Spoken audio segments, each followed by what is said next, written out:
Selamat pagi Bapak Ibu hadirin. Selamat bergabung di Admin.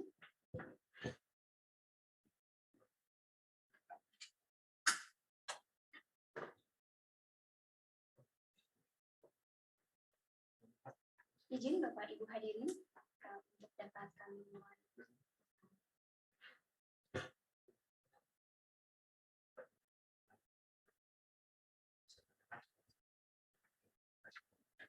Bapak Ibu hadirin, apakah suara saya dapat terdengar jelas? Sudah. Dengan Mbak. Apa itu?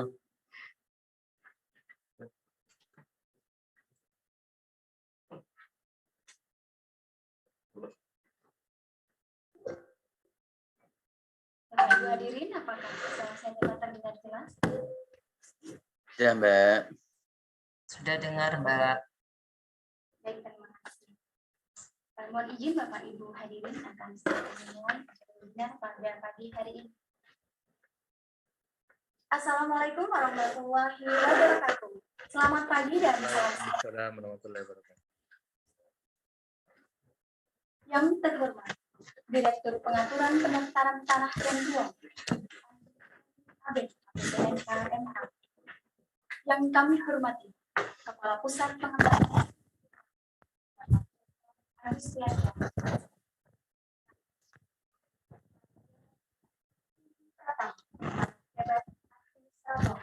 Para pejabat pengawas tamu undangan dan para hadirin serta peserta webinar.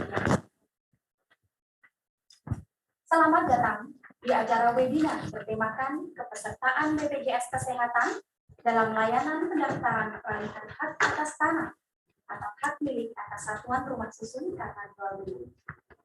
Bapak Ibu yang kami hormati, susunan acara webinar pada hari ini yang pertama, pengarahan dan sambutan webinar yang nantinya akan disampaikan Kepala Pusat Pengembangan Sumber Daya Manusia, Bapak Dr. Agustias, SFIT, SKMD. Selanjutnya, pemberian materi oleh narasumber webinar kita hari ini yang sedianya akan disampaikan oleh Bapak Insinyur Suyus Pinggayani, MAPPSC, selaku Direktur Jenderal Penetapan Hak dan Pendaftaran Tanah. Namun karena kesibukan dan adanya kegiatan yang tidak dapat diwakilkan, maka dari itu narasumber kita pada hari ini akan diwakilkan oleh Direktur Pengaturan Pendaftaran Tanah dan Ruang, Ibu Andi Tendri Abid, APBNH. Dan sebagai moderator webinar hari ini, kita akan dipandu langsung oleh Pak Inyo dengan Sarhetari, APBNH. Bapak Ibu yang kami hormati, selanjutnya kami persilahkan kepada moderator untuk memandu acara webinar kita hari ini. Tapi sebelumnya, izinkan saya untuk membacakan kurikulum vitae dari beliau. Beliau dengan nama lengkap Inyo Cancer Hetari, riwayat pendidikan terakhir beliau S2 Magister Hukum. Beliau juga telah meraih berbagai penghargaan, sehingga terakhir beliau menjabat sebagai menjadi suara ahli media di PTSDM Kementerian ATR. Kepada beliau, Pak Inyo, kami silakan. Silakan.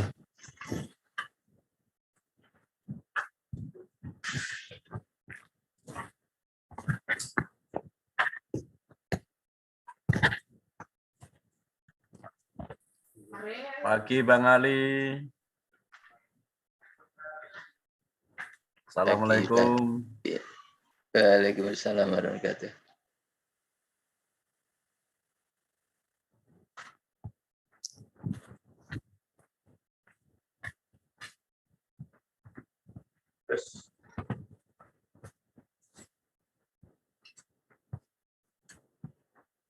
Mohon izin, apakah suara saya kedengaran? Kapan mudik Bojonegoro nih? Putus-putus Pak Inyo.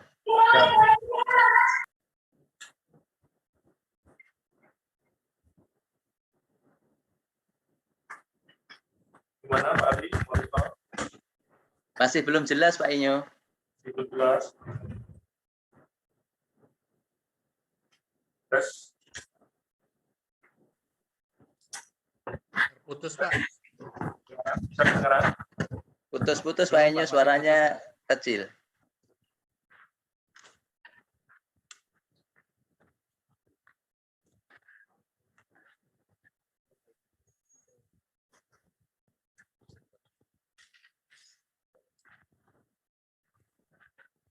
Pak Ali bisa kedengeran? Sekarang agak Oke, bagus, Pak bagus. Inyo. Jelas, Pak. Iya, baik, Sekarang baik. lebih bagus.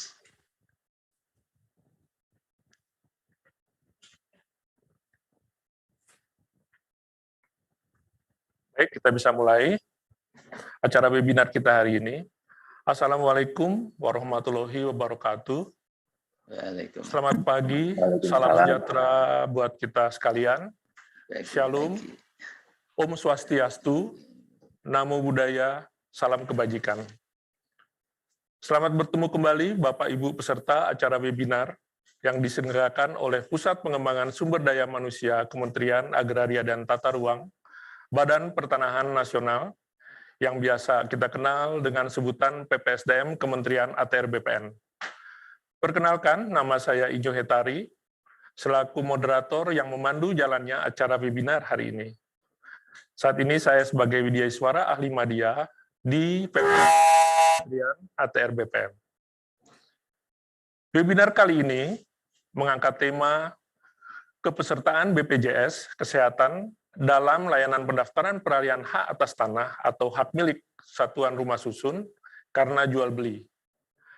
Adapun narasumber pada webinar hari ini adalah Ibu Andi Tenri Abeng, APTNH MH.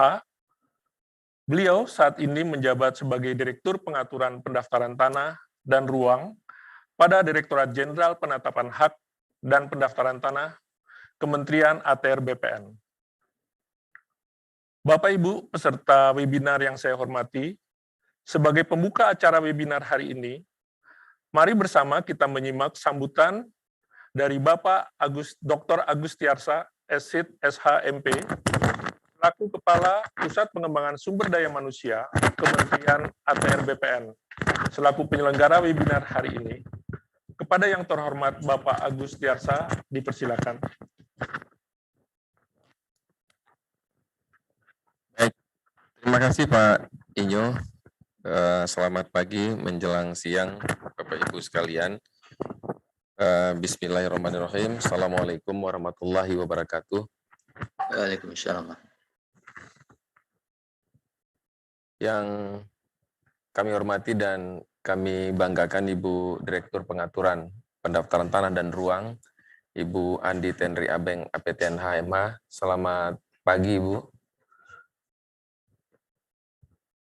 Kemudian yang kami hormati para pejabat pimpinan tinggi pratama, para pejabat administrator, para pejabat pengawas, seluruh tamu undangan, narasumber, dan moderator yang hadir di ruangan Zoom ini, kemudian seluruh peserta webinar yang berbahagia.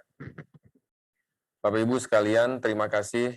Saya pikir di pagi ini semua penuh semangat ya untuk bisa mendapatkan sosialisasi di webinar yang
dengan baik proses-proses untuk bisa kebijakan atau instruksi dari Presiden ini bisa dilaksanakan dengan baik di seluruh jajaran, sehingga masyarakat yang menerima pelayanan di kita itu juga bisa menerima layanan dengan baik dan tidak merasa bahwa ini sebuah beban yang baru atau sebuah beban yang berat di dalam pelayanan. Nah, seperti apa nanti kebijakan-kebijakan ini dilakukan, bagaimana kantor-kantor pertanahan menyikapi ini, bagaimana Kanwil menyikapi ini, dan mengapa ini begitu penting bagi kita, nanti akan lebih secara gamblang dijelaskan oleh Ibu Direktur di dalam pemaparan beliau di webinar ini. Dan tentunya dengan dipandu oleh Pak Inyo, yang tadi CV-nya sudah dijelaskan oleh MC, kita juga cukup yakin bahwa webinar ini akan sangat bermanfaat dan cukup menarik. Jadi ikuti webinar ini dengan tuntas, ikuti webinar ini dengan baik, kemudian nanti apa-apa hal yang harus didiskusikan, kita diskusi dengan cukup baik, dan kalaupun setelah selesai webinar ini kita berdiskusi dimanapun, semakin cukup bekal ilmu ataupun pengetahuan yang kita dapat. Saya pikir ini webinar yang cukup baik, kita tidak boleh melewatkan ini, dan kita benar-benar harus bisa menyimak ini sampai akhir. Mudah-mudahan memberi manfaat. Akhirnya dengan mengucapkan selamat mengikuti webinar kepesertaan BPJS Kesehatan dalam layanan pendaftaran peralihan hak atas tanah atau hak milik atas satuan rumah susun karena jual beli di Kementerian Agraria dan Tata Ruang Badan Pertanahan Nasional tahun 2022. Semoga dengan webinar ini, para peserta diharapkan mampu mengetahui kepesertaan BPJS Kesehatan dalam layanan pendaftaran peralihan hak atas tanah atau hak milik atas satuan rumah susun karena jual beli, dan dengan mengucapkan Bismillahirrahmanirrahim, maka acara webinar ini kita buka. Wabillahi taufiq wadayah. Wassalamualaikum warahmatullahi wabarakatuh. Waalaikumsalam warahmatullahi wabarakatuh. Terima kasih Bapak Agus Tiarsa, selaku Kepala PPSDM Kementerian ATR BPN, yang sudah menyampaikan sambutannya dan sekaligus membuka acara webinar kita hari ini dengan tema kepesertaan BPJS Kesehatan dalam layanan pendaftaran peralihan hak atas tanah atau hak milik atas satuan rumah susun karena jual beli. Sebagaimana kita ketahui bersama, bahwa Kementerian ATR BPN merupakan bagian dari kementerian atau lembaga pemerintah untuk menjalankan instruksi Presiden nomor 1 tahun 2022 tentang optimalisasi program jaminan kesehatan nasional. Untuk itu, para aparatur sipil negara atau ASN Kementerian ATR BPN bertugas untuk memastikan bahwa pemohon yang mengajukan permohonan pendaftaran peralihan hak atas tanah atau hak milik atas satuan rumah susun adalah anggota dari BPJS Kesehatan. Berkenaan dengan hal tersebut, maka para ASN di lingkungan Kementerian ATR BPN sangat diharapkan mempunyai pemahaman yang jelas atas permohonan pendaftaran peralihan hak atas tanah atau hak milik atas satuan rumah susun yang diajukan oleh pemohon sebagai anggota BPJS Kesehatan. Untuk itu, pada kesempatan ini, mari kita memperhatikan dan ikuti paparan dari Ibu Andi Tenri Abeng yang akan menjelaskan hal tersebut. Ibu Andi Tenri Abeng sangat dikenal di lingkungan Kementerian ATR BPN dengan sapaan Ibu Abeng. Adapun riwayat pendidikan Ibu Abeng dapat saya sampaikan sebagai berikut. Beliau menempuh pendidikan Diploma 3 di Akademi Pertanahan Nasional Yogyakarta, jurusan pertanahan, dan lulus pada tahun 1992. Kemudian, beliau melanjutkan pendidikan Diploma 4 pada jurusan perpetaan di Sekolah Tinggi Pertanahan Nasional Yogyakarta dan lulus tahun 1995. Beliau juga menempuh pendidikan Strata 2 Ilmu Hukum dari Universitas Jayabaya, Jakarta, dan lulus pada tahun 2011, dan Strata 2 Magister Management pada Institut Pertanian Bogor, dan lulus pada tahun 2016. Ibu Andi Tenri Abeng saat ini menjabat sebagai Direktur Pengaturan Pendaftaran Tanah dan Ruang pada Direktorat Jenderal Hak Tanah dan Pendaftaran Tanah Kementerian ATR BPN. Sebelumnya, beliau pernah menjabat sebagai Kepala Kantor Wilayah Badan Pertanahan Nasional Provinsi Banten.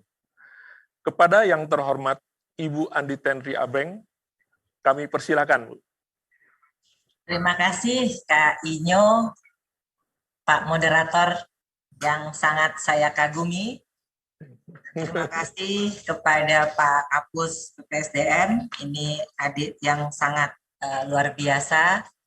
Teman-teman semua yang hadir dalam Zoom webinar ini, yang saya tahu semuanya adalah insan-insan Kementerian ATR BPN yang luar biasa, yang sangat humble dan memang menjadi kader-kader kita Kementerian ATR BPN di masa kini dan masa yang akan datang. Saya lihat ini banyak sekali yang hadir, sudah lebih dari 260 peserta dalam webinar ini.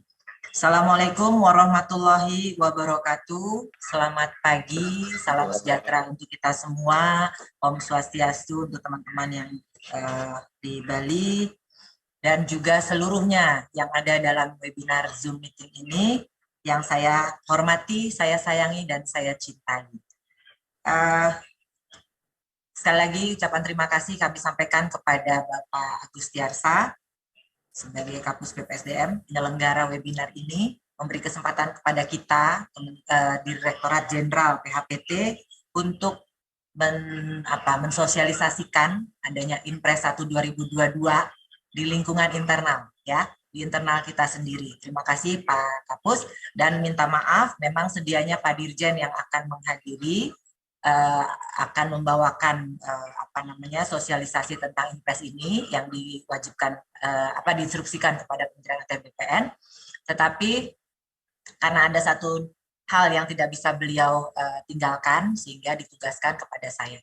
Saya minta maaf, ini bukan keinginan saya ya Pak Kapus, memang Pak Dirjen tidak bisa mengikuti, sehingga mudah-mudahan tidak mengecewakan pada teman-teman yang hadir, termasuk teman-teman PPSDM.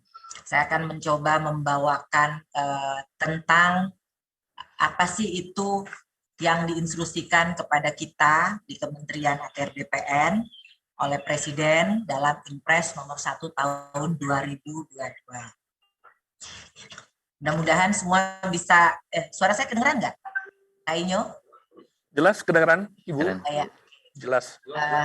Ya, jadi memang saat ini kita tuh benar-benar, ini saya juga ada rapat Zoom ini, jadi tapi nggak apa-apa ya, semuanya saya harapkan juga bisa mendengar dan bisa mengikuti apa yang saya sampaikan, dan juga saya harapkan teman-teman BPN seluruh Indonesia yang ada dalam webinar ini bisa menjadi agent kita untuk menyampaikan kepada masyarakat sehingga masyarakat bisa lebih paham, ya, teman-teman bisa lebih paham untuk menjelaskan kepada masyarakat karena adanya tambahan persyaratan dalam pendaftaran peralihan hak atas tanah atau hak milik satuan rumah susun karena jual beli. Oke, saya mulai dari betapa next. Oke, ini bisa kita lihat bahwa pandangan dunia terhadap kita, ya, pelayanan pertanahan kita itu kita tahu bahwa ada EODB, Ease of Doing Business, ya, yang kita ini dalam peringkat kalau di EODB-nya sendiri dengan 10 indikator, kita itu peringkat ke-73 dari 190 negara, ya. Ini apa artinya? Ini adalah kemudahan berusaha di Indonesia, itu indikatornya salah satunya jual beli, kita masuk peringkat 73 dari 990 negara. Masih banyak yang harus kita benahi. Terus kemudian kalau dari urutan ini 106, kita itu adalah urutan 106 di peringkat pendaftaran properti, ranking kita ya di tingkat pendaftaran properti itu di 106. 106 tuh jauh sekali dari angka 1. Kemudian kalau di ASEAN, Asia Tenggara, kita tuh kemudahan berusaha kita tuh di urutan ke-6. Ya, nah artinya kita masih harus lebih banyak lagi berusaha untuk meningkatkan peringkat ini. Ya, ini teman-teman semua orang BPN ya, Pak Inyo ya? Ya, betul Ibu. Peserta Jadi ini dari kenal ya. lingkungan Jadi- ASN Kementerian Ya, ATR jadi BPN. saya mau menyampaikan bahwa kita, terutama untuk layanan jual beli, itu dipandang oleh dunia, dihitung ranking-ranking kita, ya. Jadi memang banyak yang masih harus kita lakukan untuk perbaikan, kemudahan berusaha. Ini saya membawa teman-teman semua bahwa ujungnya nanti adalah peralihan hak jual beli yang masuk dalam Inpres. Kemudian next, nah ini hanya contoh, ya. Kami memberikan contoh bahwa 6 prosedur dalam IODB 2020 itu harus berlaku selama 28 hari, sangat panjang, ya. Terus kemudian cukup tinggi biaya yang dikeluarkan. Nah, nilainya itu 8,5% dari nilai properti, sehingga kita tadi masuk dalam ranking 106 dunia, ya. Next. Nah,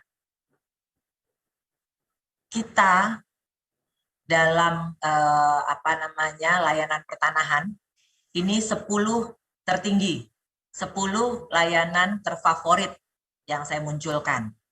Favorit kedua itu adalah peralihan hak jual beli. Ada sekitar 1 juta di tahun 2019, ada 900 ribuan di tahun 2020, dan di tahun 2021 naik lagi 1 jutaan. Ya, ini menggambarkan betapa peralihan hak jual beli cukup favorit di dalam kita Sukses Pak Kapus. Terima kasih. Sukses Pak. Ya. Terima kasih Pak.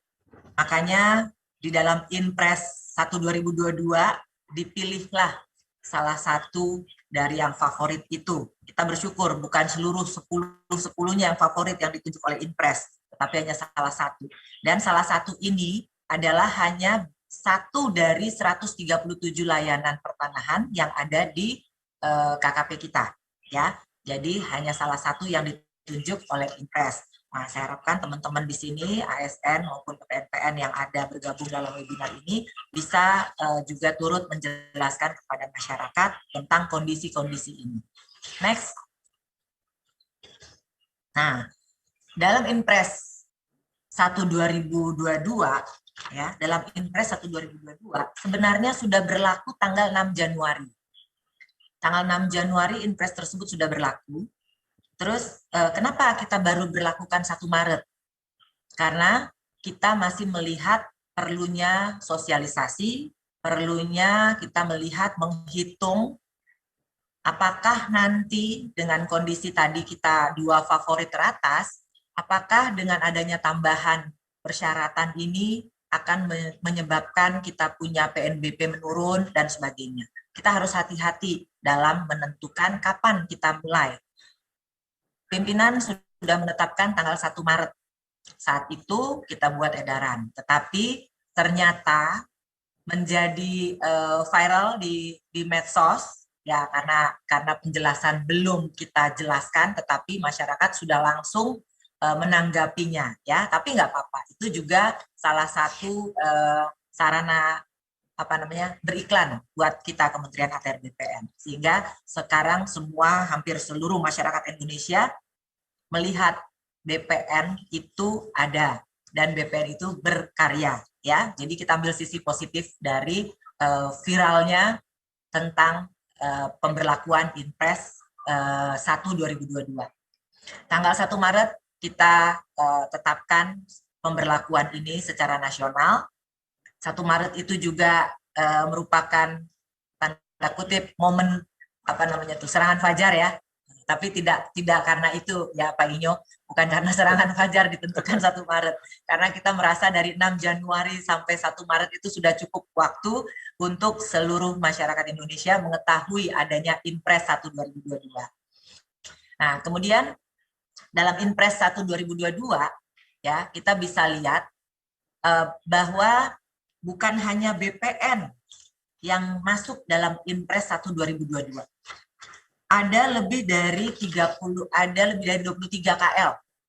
Ya, 23 itu kementerian lembaga, Kemudian selebihnya ada 30 lembaga ini, termasuk Kejaksaan Agung, Polri, BP2MI, BPJS Kesehatan, Gubernur, Bupati Wali Kota, DJSN. Ini menjadi mendapatkan perintah atau mandat atau instruksi dari Presiden dengan Impres 1 2022. Kita adalah bagian dari 30 KL tersebut. Dan alhamdulillah kita hanya diminta satu, diinstruksikan satu saja, yaitu untuk pendaftaran permohonan hak karena jual beli dari 137 layanan kita. Kita bisa lihat yang lain nih, di Kemendagri ada 14 layanan. Kemendagri ini kan terkait dengan hajat hidup kita kan, bikin KTP, bikin apa-apa yang menyangkut diri pribadi kita ini, semuanya nih ada 14 instruksi yang di dalam Impres tersebut.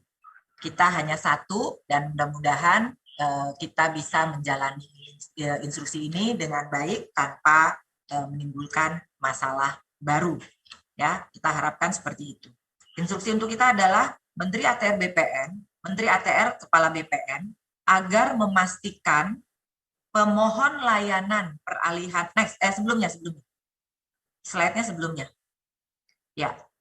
Kita diinstruksikan Menteri ATR Kepala BPN agar memastikan pemohon layanan peralihan hak atas tanah atau hak milik satuan rumah susun merupakan peserta aktif dalam program Jaminan Kesehatan Nasional.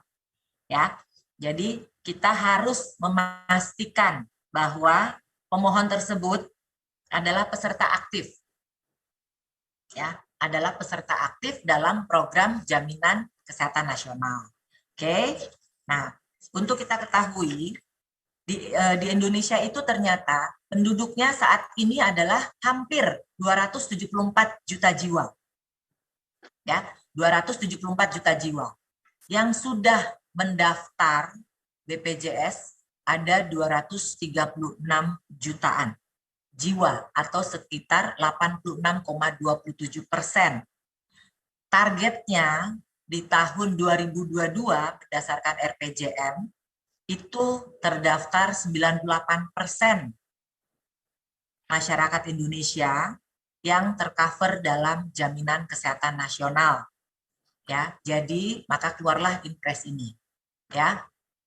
Kemudian dari 236 jutaan tersebut, ada 96 jutaan itu yang iurannya dibayarkan oleh pemerintah, yang masyarakat mendapatkan bantuan.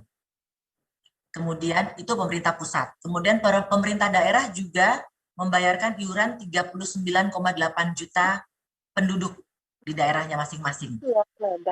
Ya, nah artinya hanya sisa dari 236 juta dikurangi 96 juta sekian, dikurangi 39 juta sekian, itulah yang masuk ke dalam JKN Mandiri. Ya, ini yang ingin yang diperintahkan oleh Presiden kepada kita untuk memastikan bahwa mereka yang mengikuti mendaftarkan layanannya ke kita merupakan peserta aktif program JKN. Next. Oke, lanjut ya. Nah, ternyata kewajiban JKN ini sudah ada sejak Undang-Undang Nomor 24 Tahun 2011. Jadi bukan ujuk-ujuk tahun 2022. Dan sanksinya pun sudah ada di dalam Undang-Undang 24 tersebut. Ya, Undang-Undang 24 Tahun 2011. Kemudian keluar PP Nomor 86 Tahun 2013 bahwa tata cara pengenaan sanksinya. Jadi di undang-undang itu sudah merupakan kewajiban pemberi kerja wajib secara bertahap mendaftarkan dirinya dan pekerjanya. Kemudian setiap orang selain pemberi kerja, pekerja dan penerima bantuan iuran yang memenuhi persyaratan kepesertaan dalam program jaminan sosial wajib mendaftarkan dirinya dan anggota keluarganya sebagai peserta pada BPJS. Artinya ini wajib sudah sejak tahun 2011 dengan Undang-Undang Nomor 24. Oke. Nah, kemudian di dalam undang-undang itu juga ada sanksi.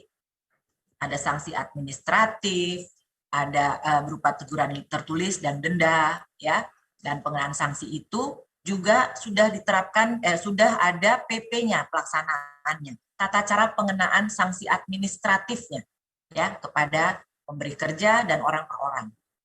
Oke, kemudian di Perpres 18 tahun 2020 yang terbaru itu dalam RPJMN itu tadi yang saya sampaikan sudah ditargetkan 98% penduduk Indonesia masuk dalam program jaminan sosial nasional. Oke, sampai sini jelas ya. Juga Presiden sudah direkomendasikan oleh KPK dan BPK untuk pelaksanaan Undang-Undang 24 2011 ini. Ya. Kemudian dengan Inpres ini tadi sudah saya sampaikan, Menteri ATR Kepala BPN agar memastikan pemohon layanan peralihan hak atas tanah atau hak milik satuan rumah susun adalah peserta aktif dalam program JKN, program Jaminan Kesehatan Nasional. Dikeluarkanlah surat edaran Pak Dirjen untuk menyatakan bahwa Inpres ini sudah kita akan berlakukan. Kemudian surat Dirjen juga, ya, kita sudah mengeluarkan ada 3 surat sebenarnya. Karena yang surat terakhir itu termasuk tata cara, ya. Next, termasuk tata cara dan persyaratan-persyaratannya. Nah, ini. Jadi persyaratan jual beli kita sudah tahu. Dan nomor 11 ini ditambahkan tertera fotokopi kartu BPJS pemohon. Ini untuk saat ini. Tapi kalau nanti sistem kita sudah berjalan, saat ini masih dibangun antara BPJS dengan Pusdatin kita. Kalau sudah berjalan tidak perlu lagi menyampaikan fotokopi, ya, kartu BPJS. Nah, fotokopi kartu BPJS ini bagi yang sudah terdaftar. Tapi di dalam edaran kita, dalam edaran Pak Menteri itu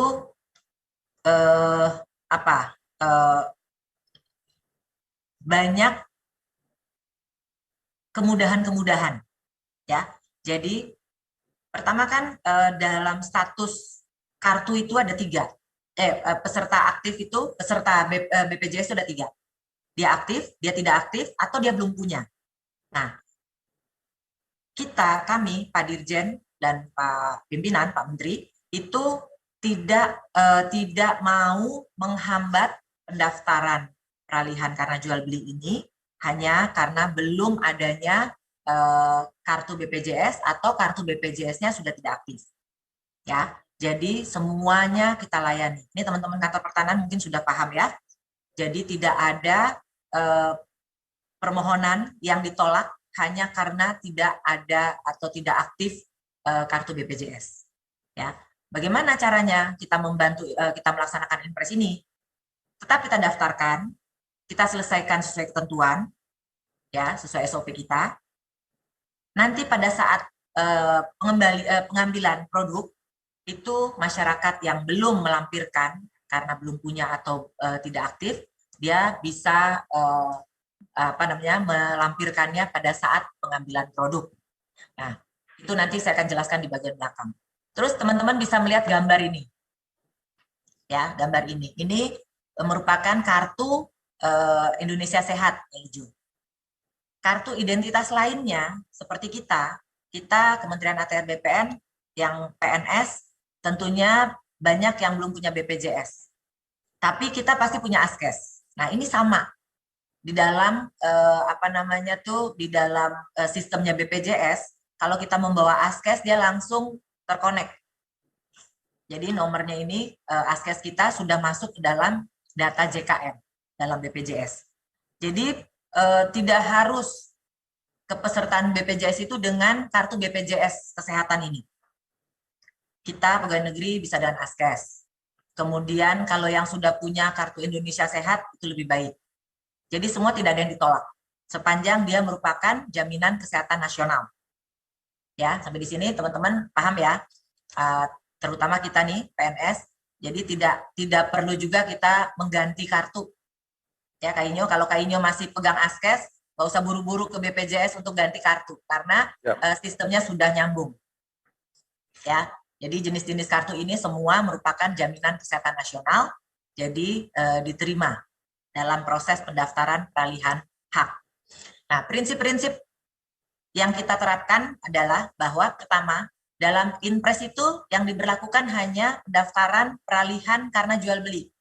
Nah, ini masih banyak teman-teman di daerah bertanya ke saya. Kalau hibah gimana? Kalau waris bagaimana? Ya nggak dapat, ya nggak masuk, nggak wajib. Yang wajib hanya peralihan karena jual beli. Ya. Jadi selain pendaftaran peralihan karena jual beli tidak diwajibkan. Terus banyak PPAT juga bertanya, kenapa menjadi tambahan syarat bagi mereka? Inpres ini tidak memerintahkan atau menginstruksikan kepada PPAT. Jadi Inpres ini tambahan persyaratan ini tidak menghambat sama sekali dalam pembuatan akte jual beli oleh PPAT. Karena tidak dipersyaratkan dalam membuat akte. Yang dipersyaratkan melampirkan atau sebagai peserta aktif BPJS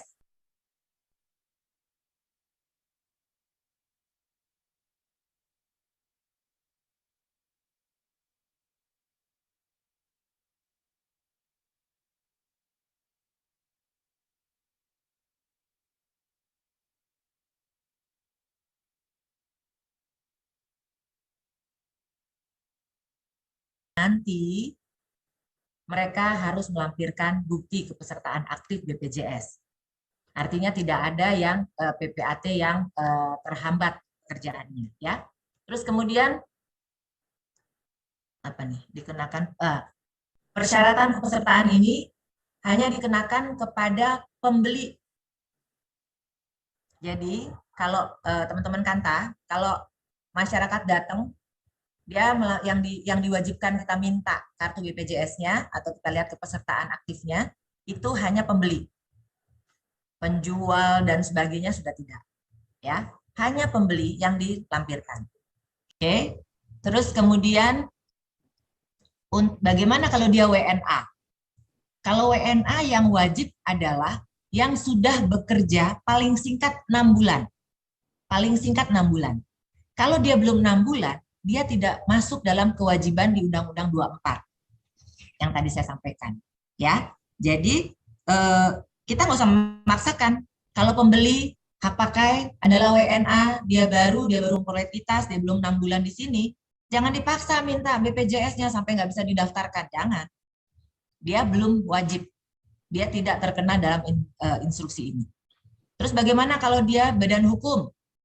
Badan hukum tadi saya sudah sampaikan bahwa pemberi kerja wajib ya memiliki BPJS dirinya dan pekerjanya.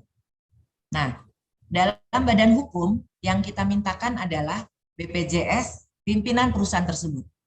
Ya, salah satu direksi yang mewakili direksi, direktur yang mewakili direksi itu yang bertanda tangan di akte juga bisa. Itu yang kita mintakan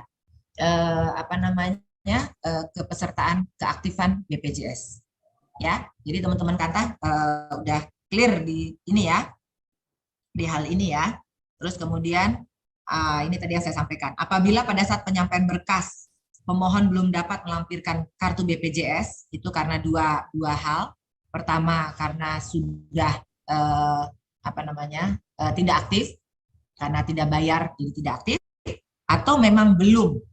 Nah, itu tidak boleh dihambat. Tetap kita proses sepanjang semua sudah memenuhi syarat di 1/2010. Ya, tetap diproses, tapi nanti di Pusdatin sudah membuat di dalam kalau dia belum aktif atau dia belum punya, di dalam kartu STTD tanda terimanya itu ada note. Ada note bahwa pada saat pengambilan itu harus melampirkan bukti keaktifan dari kartu BPJS. Nah, kemudian bagaimana? Berarti kan masyarakat yang belum punya harus mendaftar dulu. Sementara SOP kita nih 5 hari, SOP pendaftaran di BPJS itu 14 hari. Ya, nanti saya akan jelaskan di slide berikutnya. Terus ini kita sedang mengintegrasikan sistem ya, sehingga nanti kita tidak perlu lagi melampirkan fotokopi. Cukup melihat dari sistem integrasi antara BPJS dengan BPN. dengan KKP kita sehingga akan lebih memperlancar proses di loket. Next, ini saya lanjutkan. Nah, ini kalau dia begitu mendaftar, dicek dalam portalnya BPJS, ternyata statusnya tidak aktif itu artinya ada tunggakan. Jadi tidak diaktifkan lagi. Nah, sementara untuk mengaktifkan mereka itu harus membayar. Tidak semua orang mampu membayar lunas karena mungkin tunggakan udah sekian tahun. Ada kebijakan di BPJS itu dengan pembayaran bertahap. Mereka istilahkan dengan rehab. Ya. Sampai 24 bulan. Nah, artinya begitu masyarakat membayar cicilan pertama, note yang ada di tanda terima itu sudah menjadi gugur, sehingga pada saat selesainya sertifikat diproses, bisa diambil cukup dengan memperlihatkan bukti bayar cicilan pertama. Ya, Pak teman-teman Kanta, udah clear ini ya. Terus kemudian kalau data tidak ditemukan pada saat di portal, data tidak ditemukan, itu artinya belum menjadi peserta. Nah, untuk menjadi peserta, dia bisa masuk ke dalam web service-nya BPJS, mendaftar online.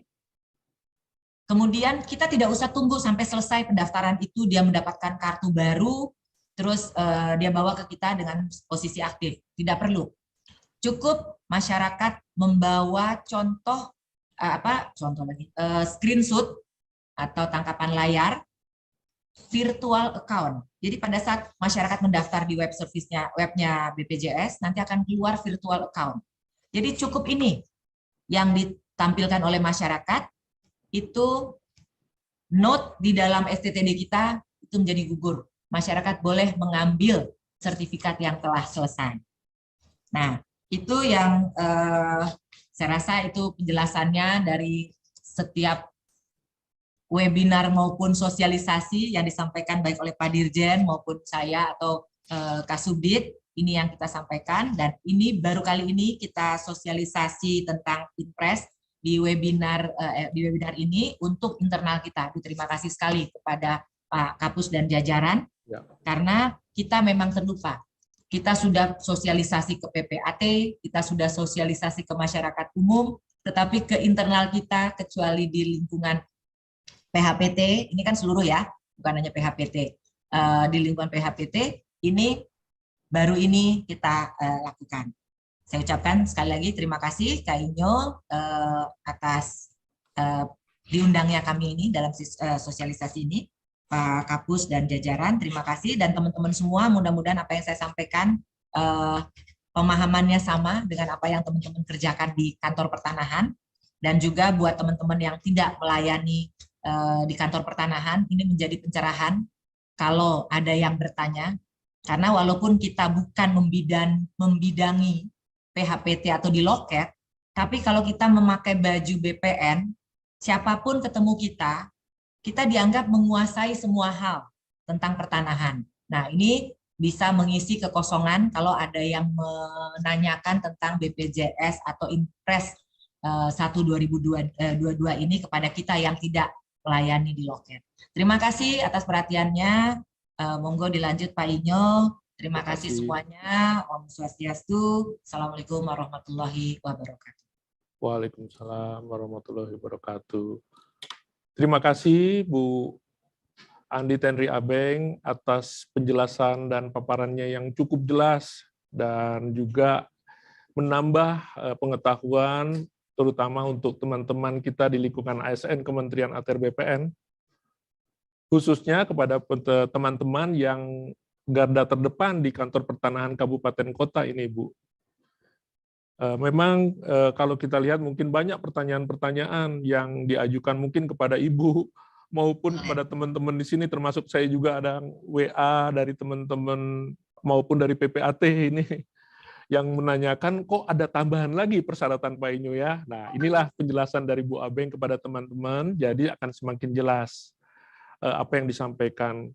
Kemudian Ibu Abeng sudah menyampaikan bagaimana kondisi layanan properti kita dengan menjelaskan UDB dalam proses ini, kedudukan proses-proses pelayanan properti, peralihan hak kita, kemudian juga Bu Abeng menjelaskan kenapa jual beli dulu ya? Pertanyaannya dalam instruksi Presiden, karena kalau kita lihat di dalam yang tadi Ibu juga sudah paparkan, di dalam lingkup layanan pertanahan yang ada dari 10 yang Ibu ambil 10 besar, ternyata layanan jual beli itu menduduki ranking nomor 2 setiap layanan dari sejak tahun 2019 sampai 2021 yang Ibu punya datanya tadi disampaikan. Sehingga memang fokus mungkin pertama kali ini memang ke arah layanan jual beli ya Ibu. Ya, betul. Kemudian juga banyak pertanyaan ini Ibu yang tadi Ibu sampaikan juga. Kok bagaimana kalau badan hukum gitu? Atau pertanyaan bagaimana yang belum punya pemohon, tapi dia udah beli tanah tapi belum punya. Nah, itu juga Ibu sudah menjelaskan hal ini.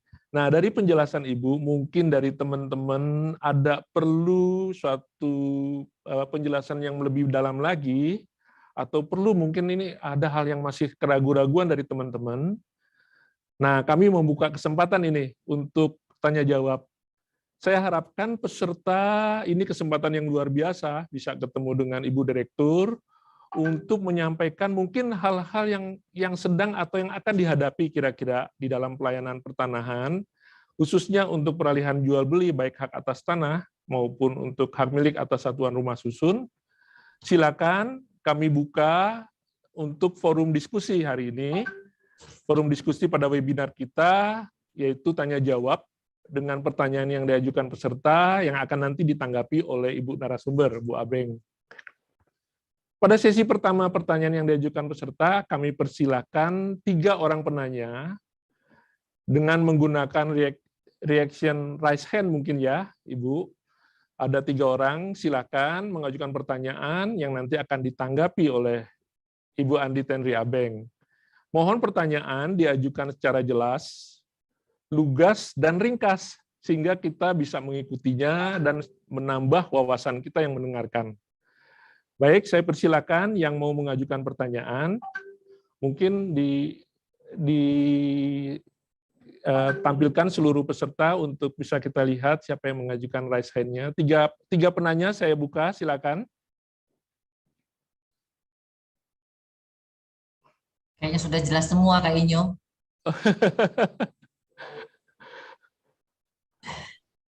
Oh, Pak Ali. Oh, ada Pak Ali Hindarto.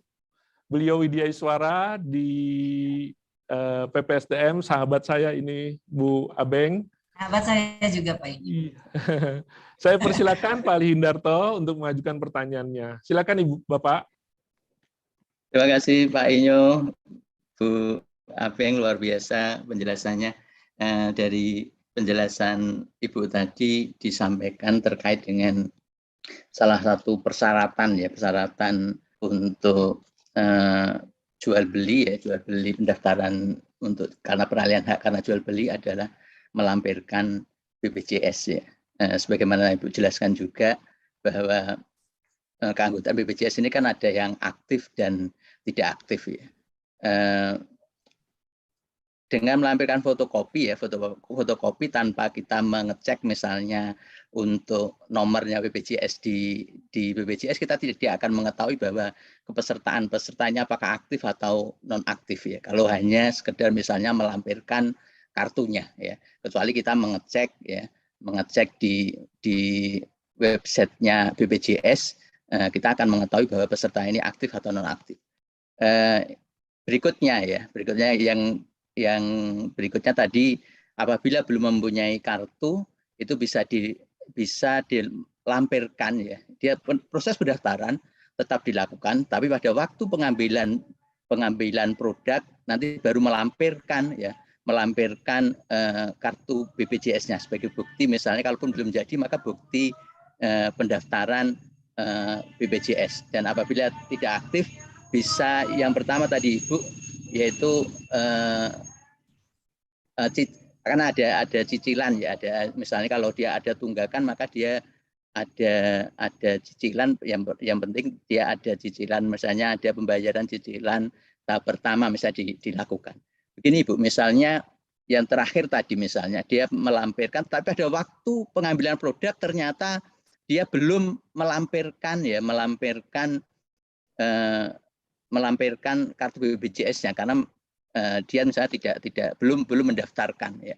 Apakah ini tetap misalnya pada waktu produk selesai, apakah kalau dia mengambil, apakah produknya bisa diambil atau tidak? Kalau tidak, sudah barang tentu dia menjadi tunggakan misalnya karena menjadi tunggakan BPN karena produk belum disampaikan. Apakah ini tidak akan merugikan misalnya merugikan BPN ya karena produk ya dia sudah melebihi SOP, melebihi waktu penyelesaiannya karena ada proses tambahan atau persyaratan tambahan adanya kartu BPJS. Terima kasih, Ibu. Terima kasih Pak Ali atas pertanyaannya. Jadi ada 2 Pak Ali ini menanyakan Ibu mengenai peserta aktif dan tidak aktif. Sudah ada apakah dapat dijelaskan lebih lanjut kemudian Ibu. Yang kedua, kalaupun misalnya dia bukan peserta yang belum menjadi anggota, tetapi produk sudah jadi. Karena ini proses memakan waktu misalnya, sehingga menjadi tunggakan kantor pertanahan. Itu mungkin Pak, inti dari pertanyaan Pak Ali, 2 pertanyaan itu. Silakan Bu Abeng untuk penjelasannya. Silakan Ibu. Terima kasih Pak Ali. Pertanyaannya cukup baik sekali. Jadi supaya saya juga lebih menjelaskan dengan detail ya. Jadi yang pertama, kita dengan koordinasi dengan BPJS itu ada diberikan link portal mereka. Ya, teman-teman seluruh kantor pertanahan sudah diberikan link portal untuk melakukan pengecekan. Tetapi ini kami berpikir di pusat ini akan merepotkan. Karena setiap saat kan belum tentu jaringan bagus ya. Setiap saat harus ngecek di portal, masuk portal aja mungkin ada kantah yang pas jaringannya lagi jeblok nggak bisa masuk portal, gitu kan? Akhirnya di dalam edaran itu kami bilang masyarakat yang punya kewajiban menyampaikan ke kita status kepesertaannya. Jadi dia capture sendiri mereka yang kan masyarakat itu bisa ya, Pak Ali juga bisa nih. Masuk ke webnya BPJS melalui JKN Mobile, terus kemudian Cika, itu mengecek status kepesertaan. Nah, itu masyarakat, di dalam edaran kita, masyarakat yang menunjukkan screenshot atau tangkapan layar status kepesertaannya. Ya kan ya, di edaran kita itu. Jadi bukan ke petugas loket kita, cuma kita kalau misalnya ragu-ragu, kita bisa melakukan pengecekan karena kita dikasih link masuk ke portalnya BPJS. Nah, seperti itu Pak Ali. Ya, jadi ini adalah kewajiban dari masyarakat yang mendaftar. Dia wajib memberikan tangkapan layar ke kita, kasih lihat. Nah, dalam awal-awal dilaksanakan, ini kami berkoordinasi dengan BPJS, minta setiap kantor pertanahan ada orang BPJS yang memberikan sosialisasi di loket. Jadi mereka istilahkan duta BPJS. Ya, dijanjikan oleh BPJS Kesehatan Pusat, mereka ada di setiap kantor pertanahan. Dan saya sudah cek random setiap provinsi, kita sudah lakukan cek random laporan teman-teman Kanta, itu semua sudah lakukan koordinasi aktif dengan BPJS. Artinya sampai dengan saat ini saya belum menerima laporan adanya penolakan karena sistem atau karena proses kita menambah menambah persyaratan. Jadi itu Pak Ali, itu udah kita pikirkan jangan sampai kita karena wajib dari Inpres mengetahui status BPJS-nya, terus kita jadi menyusahkan teman-teman di loket, akhirnya juga menghambat. Itu runtutannya panjang tuh, bisa menghambat PNBP karena biasanya bisa nerima 100 berkas, dengan ada tambahan harus cek portal dan sebagainya, menjadi mungkin 50 yang bisa masuk PNBP ke kantor kita. Nah, itu juga kita tidak harapkan. Karena Inpres ini juga menolong BPJS tetap mempercepat JKN tercipta 98% tadi, tetapi juga jangan sampai menghambat layanan kita, karena kita juga ada IODB tadi. IODB itu kan kaitannya dengan jual beli, paling erat dengan jual beli. Nah, jadi itu jangan sampai yang ini kita naikkan, yang ini jadi turun. Nah, itu yang kita pikirkan. Jadi seperti itu Pak Ali. Terus kemudian Bagaimana juga dengan produk yang sudah selesai tapi nggak mau diambil karena dia nggak mau bayar? Kan bisa ya, wah saya belum punya uang, walaupun ini cicilannya pertama, maksudnya dengan cicilan boleh, saya belum punya uang, udah biarin aja, yang penting udah masuk di BPN. Kan terkadang juga kita begitu ya. Nah, jadi teman-teman di Pusdatin itu sudah sampai masyarakat, kantor pertanahan boleh sampai klik 208. Yang tidaknya itu hanya 301A, Pak, pengambilan. Artinya tidak ada tunggakan yang terjadi. Kalau memang dia 5 hari harus selesai, 5 hari selesai, tetapi tidak boleh diambil. Nah, jadi kita tidak menghambat sama sekali proses di loket maupun di back office. Tapi pada saat mau ngambil harus nunjukin. Kan kalau mau ngambil itu hanya 301A, Pak. Tidak terkait dengan tunggakan. Nah, itu saja. Nah, itu mungkin Pak Ali yang bisa saya sampaikan. Ya, terima kasih Bu Terima kasih, Abeng Bu Abeng. atas penjelasannya. Baik, teman-teman, mungkin ada pertanyaan lagi, silakan mengajukan menekan raise hand. Saya lihat di Kayaknya sini. Pak Ali masih mau nanya nih. Baik, Bu Abeng, tapi kalau di link Pigeon yang kami siapkan untuk pertanyaan melalui link Pigeon ini ada beberapa pertanyaan, Ibu, sambil kita menunggu yang menyampaikan raise hand. Boleh Pertama dimunculin? ditanyakan oleh Agus Mene. Oh ini. Oh, bisa kelihatan ya Ibu ya. Beliau menanyakan izin bertanya, Bapak narasumber. Oh, mohon maaf hari ini Ibu narasumber, Pak Agus. Dari judulnya tersirat, judul tema kita mungkin, bahwa persyaratan berupa BPJS hanya berlaku untuk peralihan hak karena jual beli. Kenapa hanya itu, tidak meliputi peralihan lain?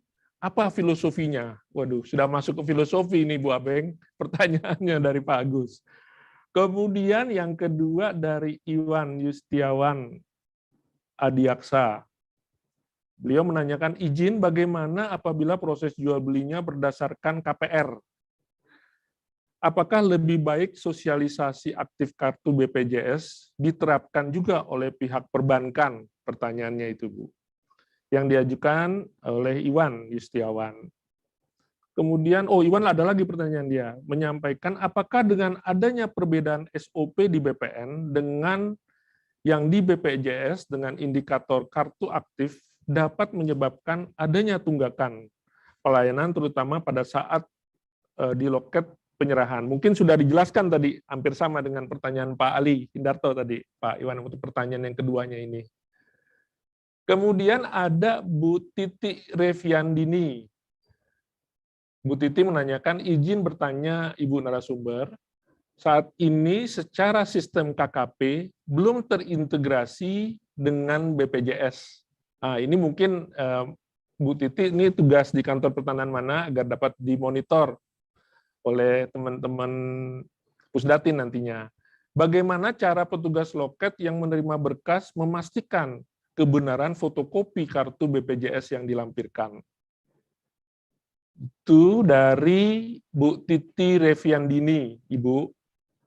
Ini saya bacakan juga ya, sekaligus masih ada 3 lagi nih, Bu. Kemudian ada Haris Restivo. Izin bertanya untuk pendaftaran tanah apakah perlu melampirkan nomor BPJS-nya atau harus dengan kartunya? Terima kasih. Kemudian Normaya menanyakan, mohon izin bertanya, untuk peralihan hak jual beli yang pembelinya adalah beberapa orang, apakah wajib melampirkan semua fotokopi kartu peserta BPJS atau boleh hanya diwakili 1 orang pembeli? Nah, ini menarik juga ini Ibu, pertanyaannya kalau pembelinya ini merupakan kepemilikan bersama. Kemudian satu lagi dari Bapak Muhammad Iqbal, peserta, kebetulan Pak Iqbal kalau nggak salah ini peserta PKA, pelatihan kepemimpinan administrator sekarang Bu, lagi mengikuti pelatihan, beliau juga ikut webinar kita. Izin bertanya agak teknis, bagaimana jika terdapat pemohon peralihan karena jual beli, di mana pembeli adalah karyawan pada perusahaan yang telah ditanggung oleh asuransi kesehatan lain. Jadi dia sudah mengikuti asuransi kesehatan lain, apakah tetap harus diwajibkan mengikuti menunjukkan kartu BPJS-nya? Ini Bu, pertanyaan dari Pak Muhammad Iqbal. Ya, menarik juga ini, Bu. Karena banyak mungkin Diulang Pak Inyo, yang Muhammad Iqbal yang mana? Izin bertanya agar nomor ini teknis. yang di atas ini, Bu, yang mungkin bisa Oke. ada di share itu, Bu. Di mana pembeli adalah karyawan sama- pada perusahaan yang telah ditanggung oleh asuransi Oleh kesehatan asuransi lainnya. kesehatan lain. Ya, gitu, Bu. Oke. Itu beberapa pertanyaan saya borong nih, Bu, saya sampaikan, tapi bisa kelihatan ini mulai dari bawah nih, Bu. Mulai dari bawah. Silakan mungkin diturunin sedikit, Mas Hafiz, biar Ibu bisa ikuti ya. Ini saya urut dari bawah, Bu, pertanyaannya. Ya, silakan Ibu. Oh, udah langsung jawab ya. Oke. Ya. Yang pertama, ini di paling atas Pak Agus. Yang tadi Pak Iwan mana? Oh ini. Apa? Tadi Pak Agus. Pak Agus mana tadi? Pak Agus pertanyaannya mana? Agus main ya? Ya, Agus main, Bu. Agus main. Agus Ini. pikiran. Pikiran. Oke. Apa filosofinya? Kalau nanya filosofinya kenapa jual beli, itu tanya ke Pak Presiden karena beliau yang mengeluarkan impres. Tetapi saya menjelaskan tadi kemungkinan kenapa dipilih karena saya terus terang tidak tahu impres ini prosesnya bagaimana. Yang jelas setelah jadi impres itu kami baru tahu. Jadi kalau tadi saya menganalogkan, tadi sudah dijelaskan juga oleh Pak Inyo, ya saya sudah jelaskan awalnya, kemudian ditegaskan oleh Pak Inyo, karena peralihan hak ini top 10 yang nomor 2 dari layanan pertanahan kita, gitu ya. Kalau saya melihatnya itu, maka dipilih. Kita bersyukur hanya 1, jadi tidak terlalu merepotkan. Ya Pak Agus, kalau misalnya 10 top 10 ini harus dengan BPJS, betapa rumit, tambah rumit gitu ya. Nah, tapi kalau ditanya apa filosofinya, apa ya Pak Inya, bisa dibantu ya? Kami hanya bisa menjelaskan secara teknis yang ada di kita dari data-data. Tapi kalau secara filosofi, boleh tanya ke Pak Presiden.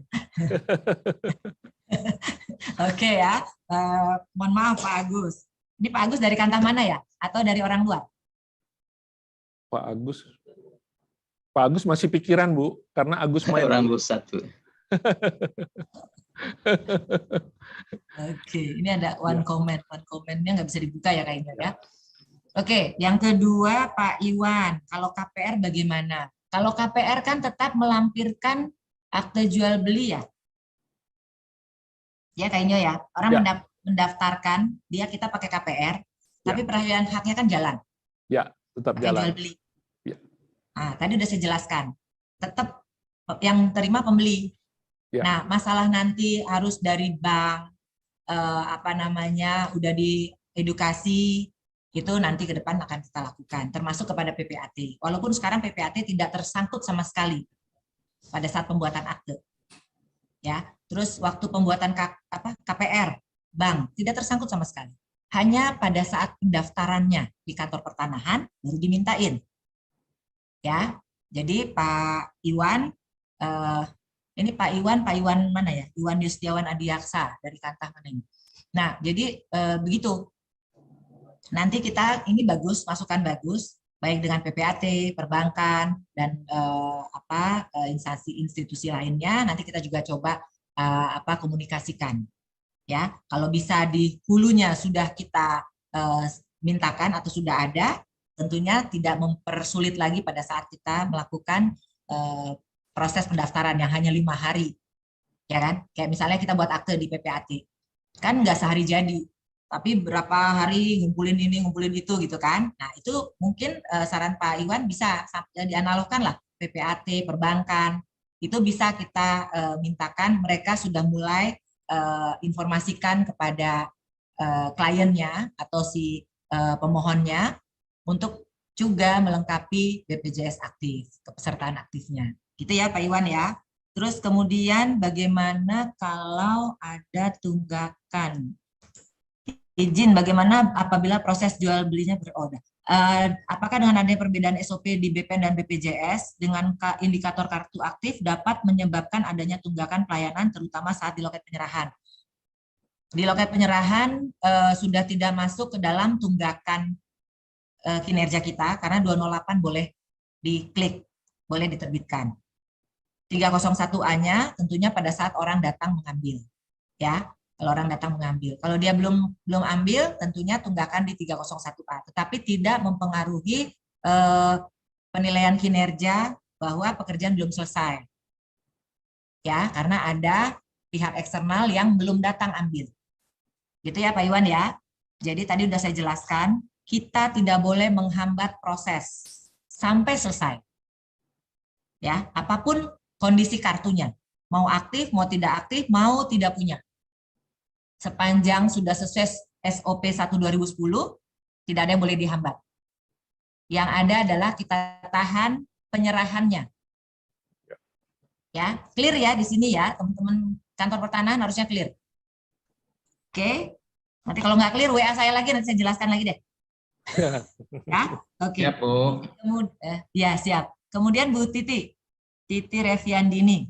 Ini kayak ada nama PPAT ini. Izin bertanya, apa saat ini secara sistem KKP oke? Tadi saya sampaikan di slide nomor bahwa akan diintegrasikan antar sistem BPJS dengan KKP. Dan saat ini Pusdati dengan BPJS lagi intens menyiapkan sistem. Juga teman-teman dari Biro Ren dan kami semua sebagai narasumbernya itu juga sedang menyiapkan MOU dan PKS. Jadi sistem ini kalau mau host to host itu harus ada PKS, harus ada MOU. Nah, ini sedang disiapkan. Kita harapkan secepatnya selesai. Nah, selama belum ada sistem, tadi saya sampaikan, kalau tadi tercatat bahwa pemohon melampirkan kartu, padahal di edaran itu kartu lagi apa namanya fotokopi. Nah, itu di edaran cukup melampirkan fotokopi screenshot ya. Di edarannya Pak Dirjen itu jelas disebutkan bahwa pemohon itu melampirkan screenshot atau tangkapan layar itu deh bahasanya. Ya, melampirkan screenshot. Nah, masyarakat itu ya peserta JKN ini bisa mengakses melalui mobile JKN, melalui Cika, Chat Assistant JKN yang dengan WA. Itu langsung terjawab. Statusnya aktif, tidak aktif, atau tidak ditemukan. Tadi sudah saya sampaikan di slide terakhir. Ya,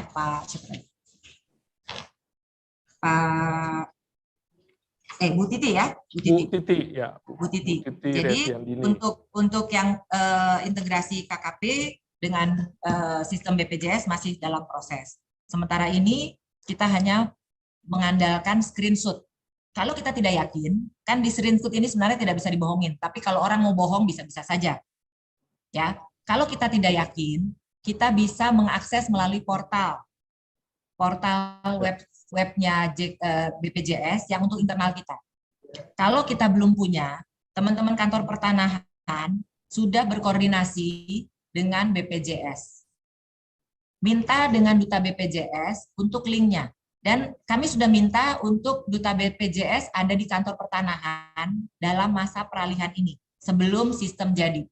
Nah, jadi kalau teman-teman yang masih ada di sini, seluruh kantor pertanahan se-Indonesia ini, kalau ada BPJS yang tidak berkoordinasi ke kita, walaupun kewajiban kita yang koordinasi dengan BPJS di dalam surat edaran Pak Dirjen, itu tolong dilaporkan ke kami.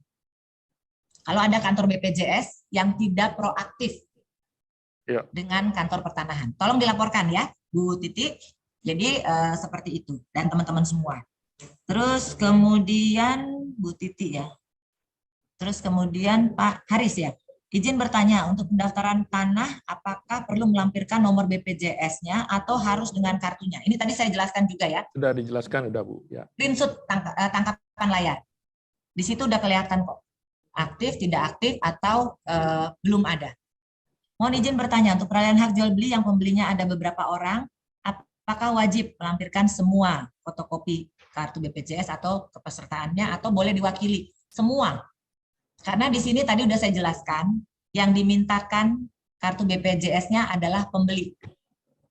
Bukan perwakilan pembeli. Berarti semua ini Bu ya? Pembeli. Kalau pembelinya ada 3 ya, pembelinya ada 10 dalam akte ya. Ya, ini clear ya, karena pembeli. Kalau pembeli artinya semua pembeli. Kemudian izin bagaimana bila proses jual belinya berdasarkan tadi udah saya jawab ya. Tadi sudah Ibu. Ya. Ini yang menarik juga Pak Muhammad Iqbal ini Bu pertanyaannya. Mana sih Muhammad Iqbal? Paling atas. Yang paling atas ya. Bertanya, agak teknis. Bagaimana jika terdapat pemohon peralihan hak karena jual beli di mana pembeli adalah karyawan pada perusahaan yang telah ditanggung oleh perusahaan kesehatan lainnya. Tadi saya sampaikan contoh-contoh kartu JKN, ya, contoh-contoh kartu JKN. Kalau dia tidak masuk dalam konteks JKN yang harus mewadahi 274 jiwa penduduk Indonesia, ya, itu tidak berlaku. Jadi misalnya perusahaan dia mengambil asuransi swasta, maksudnya ini kan ya, asuransi swasta, misalnya asuransi kesehatan yang swasta, bukan yang di JKN, itu tidak berlaku. Tetap harus masuk ke dalam asuransi JKN. Ya, JKN itu kita Askes, kemudian BPJS, Kartu Indonesia Sehat sebenarnya. Jadi sebenarnya namanya Kartu Indonesia Sehat. Di dalamnya itu seluruh rakyat Indonesia. Ya, terbagi-bagi. Ada PNS yang langsung dipotong, kita dipotong nggak sih? Langsung dipotong dari gaji, iuran Askesnya misalnya. Terus kemudian ada yang dibiayai oleh pemerintah pusat, 96 juta sekian tadi. Kemudian ada yang dibiayai oleh pemerintah daerah, ada 30 jutaan tadi ya, 38 jutaan tadi. Nah, yang sisanya itu dengan BPJS Mandiri. Jadi tidak bisa, Pak Iqbal. Harus yang terafiliasi dengan BPJS Kesehatan.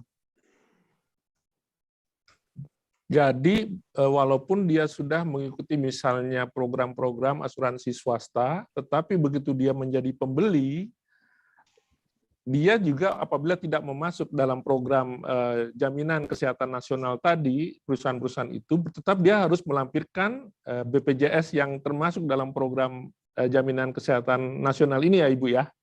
Ya, that's right Pak Inyo.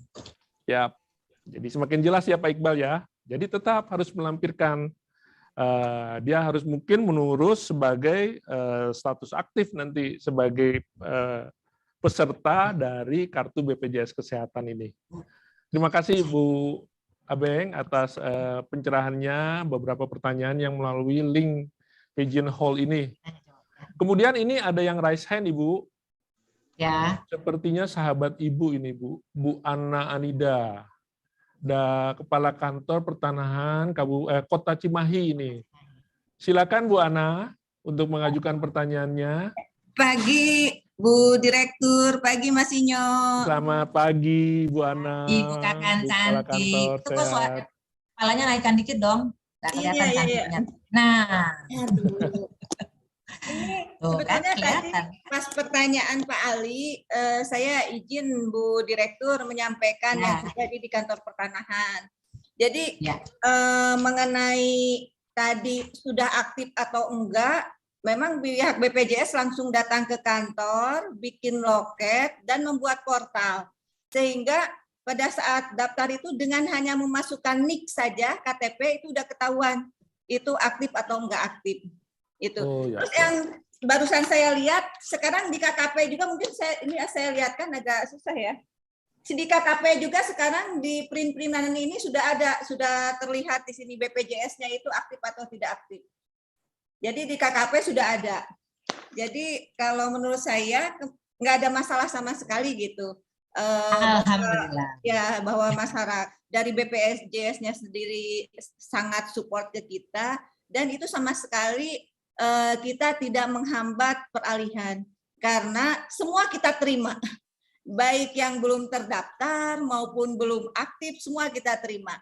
Terus apabila pun belum terdaftar dan minta didaftarkan, kita minta ke BPJS supaya disediakan khusus di kantor BPJS supaya dipermudah dan tidak dipingpong. Jadi kalau saya selama ini sih berjalan dengan sangat baik. Itu mungkin masukan untuk gambaran Pak Ali. Tadi izin Bu Dir dan Mas Inyo hanya menyampaikan yang kami laksanakan. Terima kasih. Iya. Terima izin Bu. Terima kasih Bu Ana.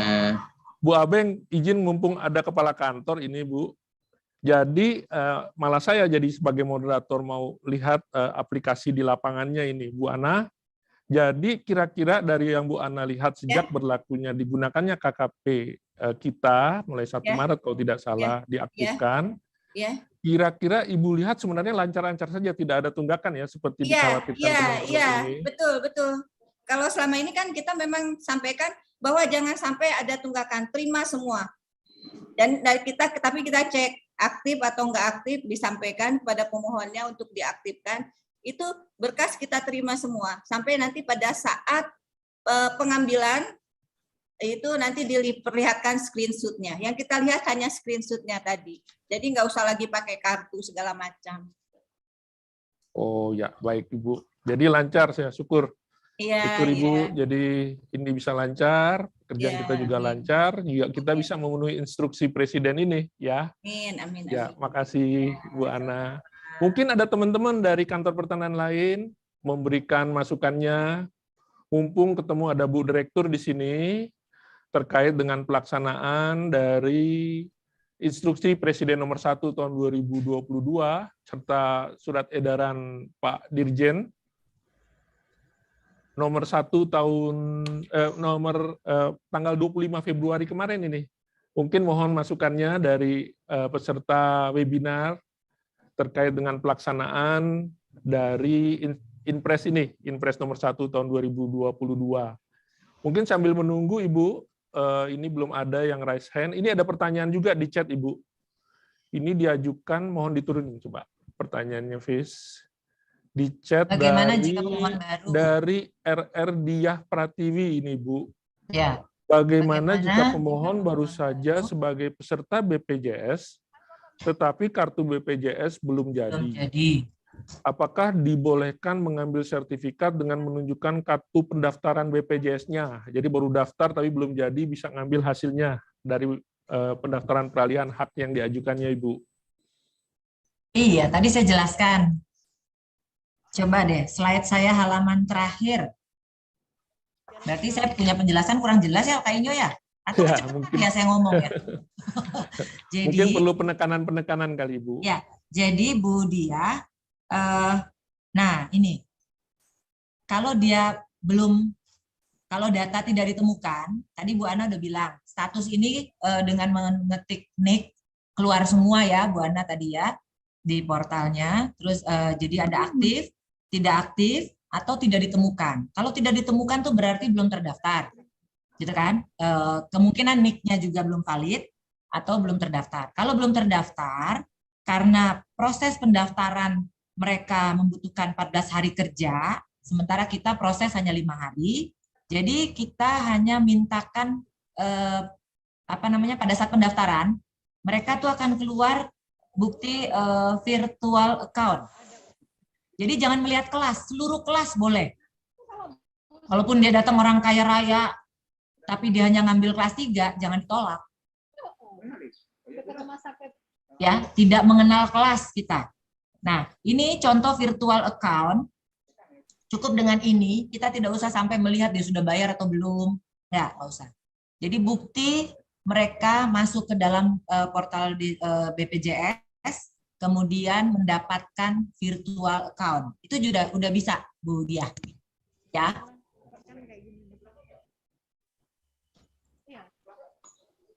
Cukup jelas, Bu Dia, yang disampaikan Ibu Direktur. Ya, jadi dengan menunjukkan virtual account aja sudah bisa itu sebagai pendaftar baru di sini untuk mengambil hasilnya. Mungkin tadi bahasa saya begini tadi, menggugurkan tulisan di STTD. Ya. Kan di STTD pada saat pendaftaran ada note. Ya. Ada note ya bahwa BPJS Anda belum aktif. Silahkan mengaktifkan dan ambil kalau sudah status aktif. Kalau nggak salah begitulah bahasanya. Mungkin Mbak Ana bisa memperbaiki. Tapi intinya ada note menyatakan pemohon itu kartunya belum ada atau belum aktif. Nah, ya kan? Dan bisa ngambil produk setelah melampirkan yang aktif. Nah, itu kalau dia kartu baru, mendaftar baru cukup dengan virtual account. Kalau dia statusnya tidak aktif atau ada tunggakan, cukup dengan bukti pembayaran pertama. Jadi tidak harus lunas. Karena boleh dicicil selama 24 bulan kayaknya. Ya. Ya, jadi mereka ada sistem rehab katanya. Rencana pembayaran bertahap itu maksimal 24 bulan. Ya, 24 bulan maksimal. Iya. Ya, baik Ibu. Itu tadi mungkin bahasa saya yang menggugurkan note. Nah, itu mungkin yang teman-teman, atau mungkin suaranya nggak jelas. Mbak Dia boleh undang saya ke kantor Mbak Dia deh, saya main-main ke tempat Mbak Dia. Baik Ibu, cukup jelas ya Bu Diah ya, apa yang Mbak Dianya dipaparkan nggak oleh ada Bu di sana. Direktur. Kemudian ini sambil menunggu juga, ini belum ada pertanyaan Ibu yang diajukan dengan mengajukan raise hand. Kemudian di Pigeon Hall juga belum ada lagi Bu. Kayaknya mungkin sudah cukup semua. semakin jelas ini Bu, penjelasan dari Ini ada Bu Dia nih. Ibu. Makasih Bu, cukup jelas. Terima kasih Mbak Dia. Oh ya, Saya ya. diundanglah ke sana. Nah Ibu, mungkin kalau saya sambil menunggu, mungkin karena waktu kita masih ada, mungkin Ibu penjelasan mengenai orang asing yang berdomisili di Indonesia ini Bu. Misalnya dia membeli suatu satuan rumah susun, bagaimana dia apakah juga melampirkan terkait dengan BPJS aktif ini Bu.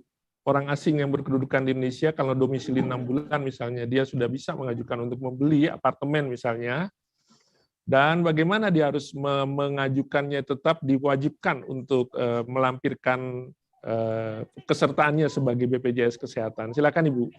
Ya, terima kasih Pak Inyo. Jadi Inpres ini, yang masuk dalam JKN, yang wajib dalam JKN itu adalah orang asing yang sudah tinggal lebih dari 6 bulan. Ya, sekurang-kurangnya 6 bulan. Gitu kan? Ya. Jadi kalau dia belum 6 bulan, dia tidak punya kewajiban. Dia baru datang di Indonesia, dia sudah memenuhi syarat untuk membeli, dia membeli. Tapi dia belum 6 bulan. Dia mendaftarkan ke kita, ke kantor pertanahan. Dia tidak wajib mengikuti JKN. Ya, tidak wajib dilindungi dengan jaminan kesehatan nasional. Tapi kalau dia sudah lebih dari 6 bulan, dia wajib menjadi peserta BPJS Kesehatan. Itu kayaknya. Ya. Kalau udah lewat dari 6 bulan. Untuk mengukur 6 bulannya dari mana nanti Bu, yang kita ketahui dia Ada berdomisili? paspor, kedatangan dia kapan, terus maksud dia datang apa, itu kan semua bisa. Dan ini memang contoh belum ada ya. Tetapi kalau nanti dia datang ke kantor pertanahan, si orang asing ini mendaftarkan, itu kan akan kelihatan dia pemegang kitasnya kapan, terus berlakunya sampai kapan, itu kan kelihatan tuh kayaknya. Ya, baik Bu. Ya, jadi intinya yang harus kita pegang adalah minimal 6 bulan. Kalau di bawah 6 bulan tidak terkena kewajiban masuk dalam JKN. Jadi beliau bisa mengambil hasil langsung kalau di bawah 6 bulan itu ya? Boleh kalau 6 bulan. Baik, Dia tidak terima wajib. kasih. Tidak wajib yang di bawah 6 bulan. Baik, cukup jelas Ibu penjelasannya. Ini sudah. Kita harus nunggu sampai jam 12. Ya Ibu. Kita harus nunggu sampai jam 12. Oh, enggak. Lain. Jangan Ibu Direktur, luar biasa sibuknya ini Ibu. Ini saya juga sudah tidak ada lagi yang mengajukan pertanyaan. Kayaknya mudah-mudahan ya. Saya ini boleh cukup jelas. Cukup jelas ini kayaknya seperti Ibu. Mungkin juga sambil menunggu karena ini adalah program baru dalam pelaksanaannya. Mungkin nanti dalam perjalanannya ada perkembangan-perkembangan. Mungkin bisa menghubungi di tempat Ibu ya Bu ya. Hubungi saya langsung boleh. Nomor telepon saya juga mendunia. Monggo aja. Saya layani semua. Siap Ibu. Pasti teman-teman punyalah nomor Bu Abeng. Siapa yang nggak kenal Bu Abeng ya Bu ya? Ya enggak. Itu teman-teman, rupanya Ibu Direktur membuka pertanyaan-pertanyaan secara terbuka apabila Bapak Ibu di daerah menghadapi mungkin kendala, hambatan di dalam proses melaksanakan program Inpres ini, silakan menghubungi Bu Abeng langsung. Bu Abeng juga membuka itu kesempatan kepada teman-teman dengan nomor yang mungkin ada nanti disampaikan, nanti akan ditanggapi oleh Bu Abeng untuk mencari solusi. Masalah-masalah mungkin di dalam prakteknya masih menemukan kendala. Terima kasih banyak Ibu udah mau share, berbagi terhadap pelayanan ini, karena ini menjadi pelayanan yang baru, dan ini juga mungkin akan menghadapi tantangan-tantangan, tetapi kita harapkan ini dapat berjalan dengan baik ya Ibu. Amin. Itu yang kita harapkan. Baik, karena sudah tidak ada lagi yang mengajukan pertanyaan, baik melalui Pigeon Hall maupun melalui chat, Saya selaku moderator memang tidak mengambil kesimpulan dalam webinar ini, tetapi ada dua catatan saya selama ini saya mengikuti baik paparan maupun dalam forum tanya jawab yang dapat saya tarik benang merahnya.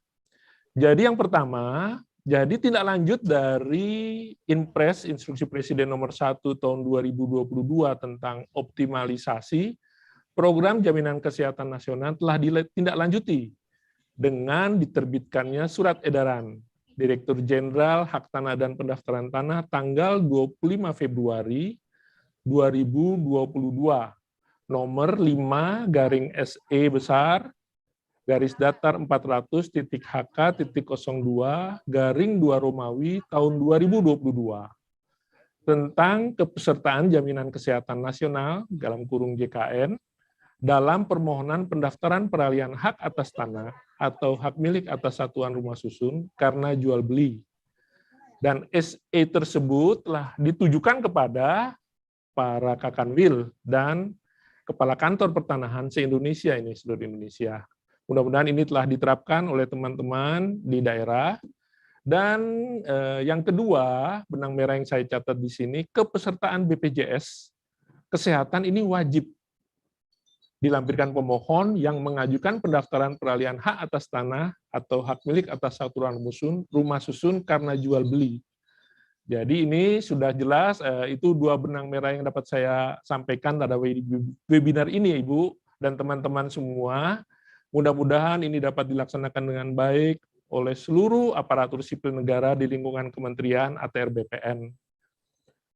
Ini saya ucapkan terima kasih kepada Ibu Andi Tenri Abeng selaku narasumber pada webinar kita hari ini yang diselenggarakan oleh PPSDM Kementerian ATR BPN. Mohon kesempatan nanti lain waktu Ibu, mungkin Ibu nanti akan sering kami undang juga untuk menjadi narasumber untuk kegiatan-kegiatan lainnya berkaitan dengan pendaftaran tanah, Ibu. Ya, setuju kayaknya. Juga kepada Pak Agus Tiarsa, Kepala Pusat Sumber Daya Manusia Kementerian ATR BPN yang sudah membuka acara penyelenggaraan webinar kali ini. Saya mohon maaf Ibu dan teman-teman semua, mungkin sebagai moderator, apabila dalam memandu acara webinar ini ada kesalahan dan kekurangan ataupun tutur kata yang kurang berkenan. Diskusi webinar ini saya tutup dengan mungkin ada satu quote ini, Bu. Saya sering ngumpulin quote-quote. Ini saya kutip dari Steve Jobs, Ibu. Jadi CEO-nya dari Apple yang saya kutip dari Harian Kompas tanggal 8 Agustus 2020. Bunyinya kira-kira begini, Bu. Satu-satunya cara untuk bekerja luar biasa dengan mencintai yang Anda kerjakan. Jika Anda belum menemukannya, carilah, jangan berdiam diri. Jadi memang suatu terobosan-terobosan, suatu kebijakan-kebijakan selalu mendapat tantangan dan kritikan. Dan itu harus kita jalankan karena ini instruksi untuk kepentingan bangsa dan negara. Saya kira itu Ibu penutup saya. Terima kasih, saya akhiri webinar ini. Wassalamualaikum warahmatullahi wabarakatuh. Om Santi Santi Hom. Terima kasih Ibu. Makasih Kak Inyo. Kalau ada masalah kasih tahu saya ya. Ya, Ibu udah membuka waktu itu. Silakan Ibu. Terima kasih banyak Ibu. Ada ya. Terima kasih. Boleh PPSDM. amin. Terima kasih Mbak Inyo. Terima kasih ya. Kak Inyo terima kasih banyak. Terima kasih. Terima kasih. Terima kasih Bu Bapak. Terima kasih. Elif ya. Ya, terima kasih Bu. Oke.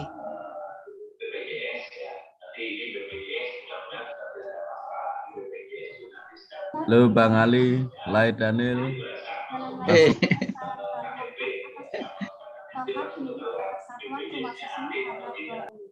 Terima kasih kepada para hadirin yang telah bergabung. Salam sehat untuk kita semua, tetap patuhi protokol kesehatan. Semoga Allah selalu memberikan kita barokah pada setiap langkah dan kita. Dari taufiq wal hidayah. Wassalamualaikum warahmatullahi wabarakatuh. Waalaikumsalam warahmatullahi wabarakatuh. Mas Jarwadi. Waalaikumsalam. Gimana Mas Daniel?